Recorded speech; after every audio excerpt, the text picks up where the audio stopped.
usahay lang man daw sa mamaka, di ba?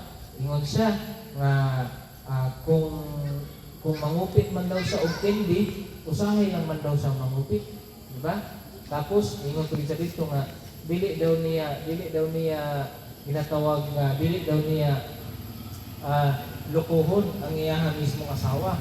Pero kung makakita sa uglayng babae nga sexy o gwapa, ang nahitabo, dito na siya, nagbuhat na sa og, sala sa iyahang, una-una. Nasabta na to? So, karon mga bata, nakita na to, si Mr. Mabuti, huna-huna niya nga buutan na siya. Kita po, huna-huna na to, buutan na ta. Kaya tungod, unsa man ang basihan nga makasasala ka, huna-huna na to nga, una, na-preso pa. Yeah, wala mata sa presuhan kung pasabot dili ta makasasala. Mao na atong una-una usahay, di ba? Karon nauna nato nga dili man ko makasasala kay usahay buutan man ko. Muna ang pulong nato ginasulti nga usahay, di ba? Pero kana naging pagkabuutan nato usahay lang. Pero kadalasan nahimutang badlungon. Nasabtan nato tama o mali?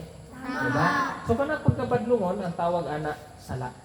So in short, ikaw ako, makasasala ka. Asa man padulong ang sala or ang makasasala, padulong sa impyerno. Kabalo na taana, no? O ang yawa, padulong man po na sa impyerno. So ikaw ako, padulong ka dito sa impyerno, nga po'y anan sa yawa. Gusto ka na? Dili, di ba? So dili ko na gusto may tabo sa Ginoo. Moto nga, ang ingon ni Mr. Mabuti, so kung ako buutan, huna-huna na po, unsa na lang may makaluwas na ako?